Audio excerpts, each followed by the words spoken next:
Hello everyone, আসসালামু আলাইকুম। কেমন আছেন সবাই? আশা করি সবাই অনেক অনেক ভালো আছেন। আলহামদুলিল্লাহ, আমরাও ভালো আছি।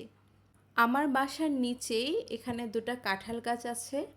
ফাইয়াজ যখনই বাসা থেকে বের হয় শুধু এটার গাছের দিকে তাকিয়ে বলে, ওই যে কাঁঠাল কাঁঠাল। এত সুন্দর করে বলে, মাশাল্লাহ, শুনতে অনেক বেশি ভালো লাগে।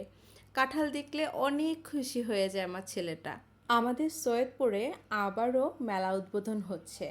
মেলাটা উদ্বোধন হওয়ার কথা ছিল 25শে জুন, কিন্তু তাদের নাকি কাজ শেষ হয়নি, যার কারণে মেলাটা সেদিন উদ্বোধন হয়নি। আমরা মেলার উদ্দেশ্যে ঘোরার জন্যই বাসা থেকে বের হয়েছিলাম, কিন্তু গিয়ে দেখলাম মেলাটা আসলে শুরু হয়নি।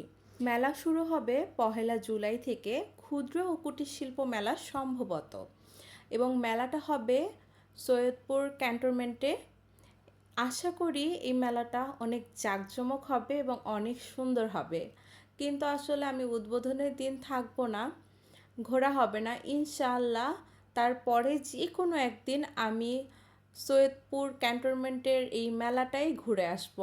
আমি তো একা যাওয়ার জন্য বের হইনি, আমি আমার খুব প্রিয় একজন আপু, আলো আপুকেও ডেকে নিয়েছিলাম যে আপু চলেন, মেলা শুরু হচ্ছে, ঘুরে আসি। কিন্তু দুজনে মিলে গিয়ে দেখলাম মেলাটা শুরুই হলো না, আসলে কপালে ছিল না। তারপর কি করা যায়, শাড়ি পরে সাজুগুজু করে এত সুন্দর করে রেডি হয়ে বের হয়েছি, একটু ঘোরাফেরা না করে বাসায় যাব।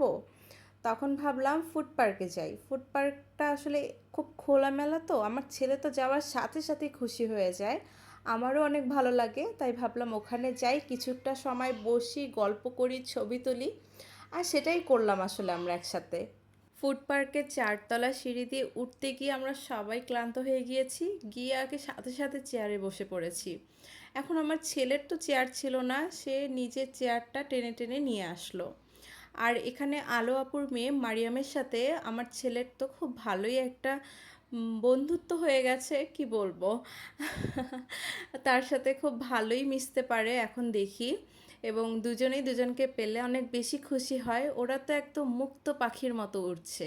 এই যে মারিয়ামও অনেক মজা পাচ্ছিল, অনেক খুশি ছিল, কি সুন্দর করে ঘুরছে। এই ভিডিও ক্লিপটা আমার খুব পছন্দ হয়েছে, আমি রেখে দিয়েছি, খুব ভালো লাগছিল মাশাল্লাহ। আর এদিকে আমার ছেলের দুষ্টুমির তো কোনো সীমাই ছিল না, ও গিয়ে বারবার ফুল ছিঁড়ছে, পাতা ছিঁড়ছে।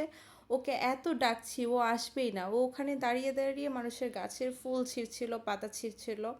তারপর ওর সাথে কয়েকটা সুন্দর ছবি তোলার চেষ্টা করলাম, যদিও ওকে স্থির বসানো যায় না।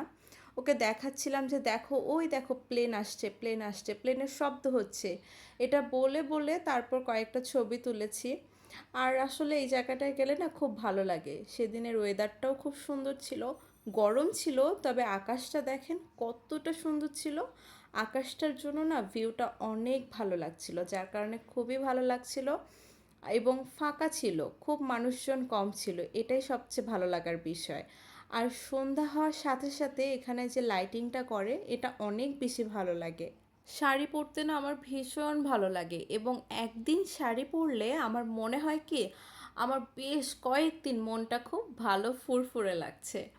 এবং শাড়ি পরে ছবি তুলতে আমি অনেক পছন্দ করি, একদম ছোট্টবেলা থেকে, কারণ আমার মা আমাকে এত বেশি শাড়ি পরিয়ে দিত যে কোনো সময়, আমার না শাড়ির প্রতি অন্যরকম একটা ভালোবাসা চলে আসছে। তারপর আমরা সবাই একসাথে ওখানে হালকা পাতলা কিছু নাস্তা করলাম। তারপর আলো আপু আমাদেরকে নিচের ক্যান্টিনে নিয়ে আসলো আইসক্রিম খাওয়ানোর জন্য। এই গরমে আইসক্রিমটা খেয়ে আসলে অনেক ভালো লাগছিল সবার। আজকে তাহলে এই পর্যন্তই, সবাই ভালো থাকবেন। আর এই যে দেখেন নতুন মেলার গেটটা আমি ভিডিও করে রেখেছি। আল্লাহ হাফেজ।